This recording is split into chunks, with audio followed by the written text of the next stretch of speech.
வணக்கங்க. என் பேர் பூபதி குமார். தோட்டக்கலை கிராஜுவேட்டுங்க. இளங்கலை பட்டு வாங்கியிருக்கிறேங்க. அது கூட 3 மாஸ்டர் அக்ரிகல்ச்சர் பண்ணியிருக்கிறேங்க. லாஸ்ட் 6 இயர்ஸாக வந்து இயற்கை விவசாயம் பண்ணிகிட்ருக்கேன்.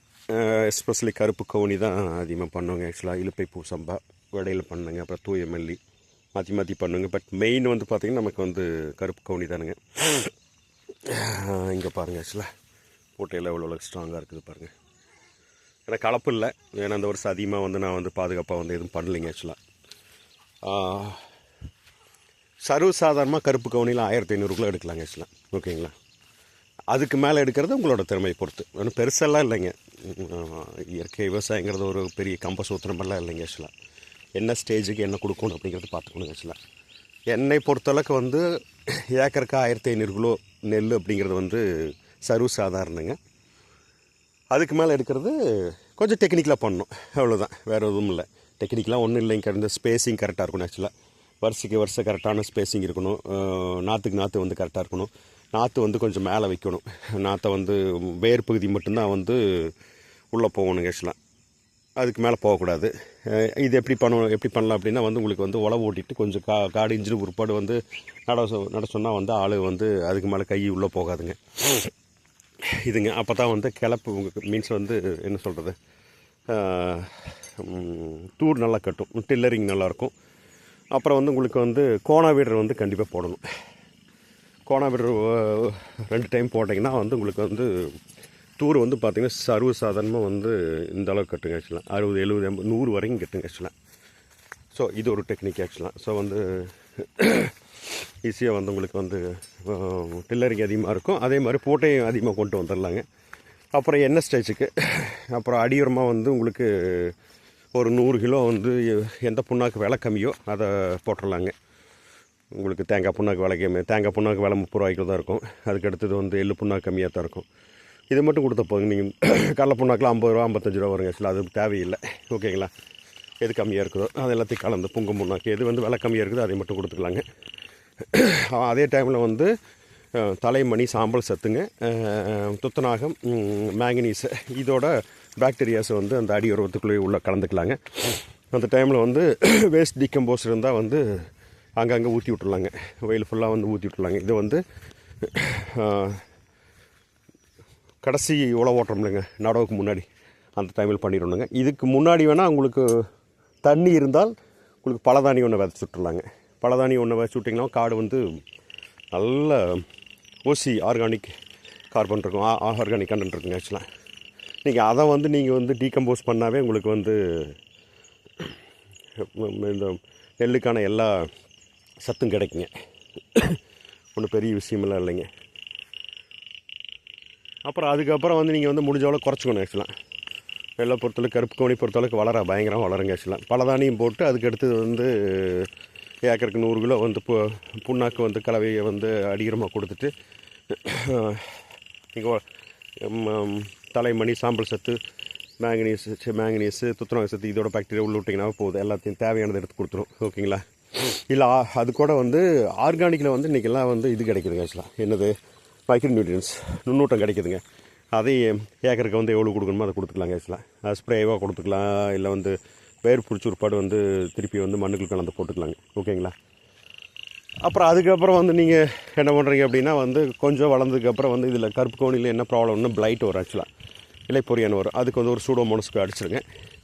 அப்புறம் வந்து weekly once or 10 days once வந்து உங்களுக்கு வந்து ஒரு சின்ன ஸ்ப்ரே, இது மீனமிலம் இல்லைன்னா வந்து பஞ்சகவியம் மாற்றி வந்து இலை வழியாகவும் தரை வழியாகவும் கொடுத்துட்டே இருக்கலாம். அப்புறம் வந்து நிறையா இருக்குதுங்க. ஒன்றும் பெருசாலாம் நம்மளே தயாரிச்சுக்கலாங்க.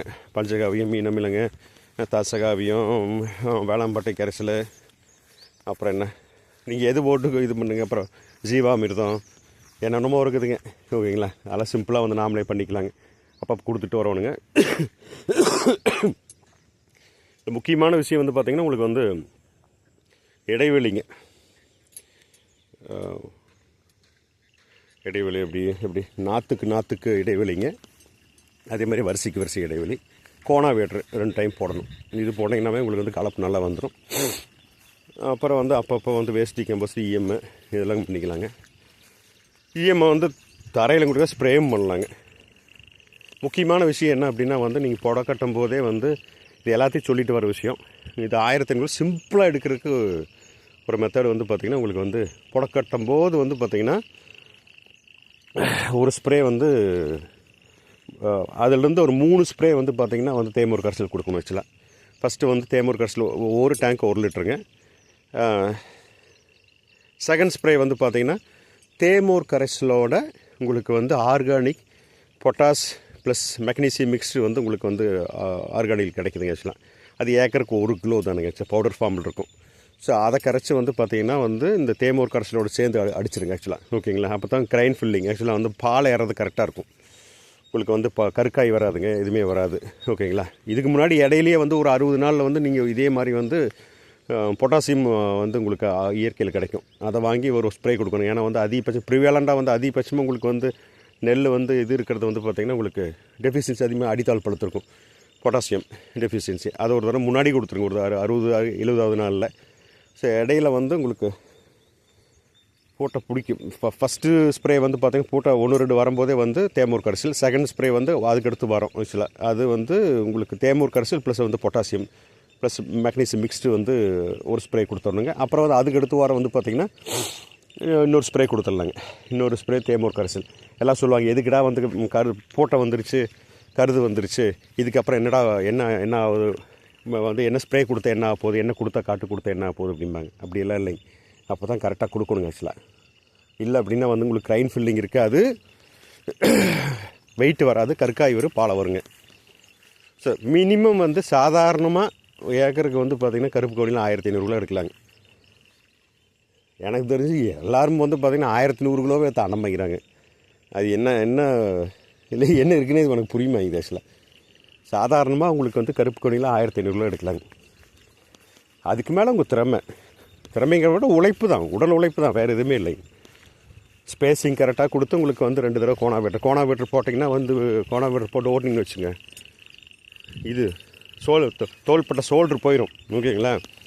நான் போன வருஷமெல்லாம் காலைல 6 மணிக்கு போவேன், ஃபுல்லாக நனைஞ்சிடும். இந்நேரமெல்லாம் வந்து கொட்டி அப்படியே வந்து இந்நேரம் ஆல்ரெடி வந்து 2.5 மணி நேரம் காட்டில் இருப்பேங்க. ஆக்சுவலாக காட்டுக்குள்ள இருப்பேன். கரெக்டாக வந்து 12 மணிக்கு தான் வெளியே வருங்க. அப்படியே சொதன்னு அப்படியே நனைஞ்சு காஞ்சு ஸ்வெட்டரிங் வந்து அப்படியே வந்து உட்காந்து சாப்பிட தூங்குவோங்க. ஆக்சுவலாக உட்காந்து சேரில் உட்காந்துட்டு அப்படியே தூங்கிடுவேன். ஆக்சுவலாக சாப்பாடு பிளேட்டில் இருக்குது, பிளேட்டெல்லாம் கீழே விழுந்து அப்படியே வந்து கிடக்குங்க. ஆக்சுவலாக அவ்வளோ டயர்டில் வருவேன். ஆக்சுவலாக 6 மணிக்கு காட்டுக்குள்ள டான்னு உள்ளே போயிருங்க. ஆக்சுவலாக அப்படி பண்ணிங்கன்னா உங்களுக்கு வந்து சர்வசாதாரணமாக வந்து 2000 கிலோ ஈஸியாக தாண்டலாங்க. நான் இன்றைக்கி சொல்கிறது வந்து கருப்பு கவுனியில் 1500 கிலோங்கிறது ரொம்ப ரொம்ப ரொம்ப ஈஸிங்க. ஓகேங்களா. அதுக்கு மேலே தாண்டுறது கொஞ்சம் ஃபிசிக்கல் ஒர்க் போடணும். ஆக்சுவலாக மற்றதை விட அவ்வளோதான், வேறு எதுவுமே இல்லைங்க. நீங்கள் களை எடுக்கிறத விட உங்களுக்கு கோணாவேட்டர் போடுறது பெஸ்ட்டு. களை எடுக்கலாங்க, களை எடுக்கிறத விட கோணாவேட்டர் கரெக்டாக வந்து உங்களுக்கு ஸ்பேஸிங் கரெக்டாக இருந்தால் கோணாவேட்டர் போட்டு தட்டி எறிஞ்சிடலாங்க. ஆள் அது கிடச்சின்னா வந்து என்ன சந்தோஷம். 2 ஆளுக்கு போட்டு கூட வந்து நீங்கள் வந்து ஏக்கருக்கு 1000-2000 கொடுத்து கூட வந்து நீங்கள் ஓட்ட விடலாங்க. இப்போ எலக்ட்ரிக்கில் வந்திருக்குது, அடுத்த தான் வாங்கணும். ஆக்சுவலி இன்வெஸ்ட் பண்ணணும். ஆக்சுவலாக நம்ம அதுக்கு அடுத்ததெல்லாம் மரப்பயிருக்கு போகலாம் அப்படின்னு நினச்சிட்ருக்குறேங்க. பார்க்கல நம்ம என்ன நினைக்கிறோமோ அதுக்கு தகுந்த மாதிரி வந்து நம்ம விவசாயத்தில் பண்ண முடிகிறதில்ல. ஏன்னா ஒவ்வொரு கமிட்மெண்ட்டும் வித்தியாசம் போயிட்டுருக்குதுங்க. ஸோ கடைசியில் சொல்கிறது வந்து உங்களுக்கு சொல்கிறது வந்து கருப்பு கவுனியில் 1500 கிலோக்கு எடுக்கலை அப்படின்னா நீங்கள் விவசாயம் பண்ண தெரியல, இயற்கை விவசாயம் பண்ண தெரியலன்னு அர்த்தம். சும்மா போய் சொல்லிக்கிட்டு ஊரை மாற்றிட்டு இருக்கீங்கன்னு நான் கண்டிப்பாக சொல்லுவேங்க. இல்லை உங்களுக்கான உடல் உழைப்பே இல்லை விவசாயம் பண்ண தெரியல அப்படின்னு சொல்லிடுவோங்க. ஆக்சுவலாக தேங்க்யூ. ப்ளசன்ட் பியூட்டிஃபுல் டே அகைன். நன்றி.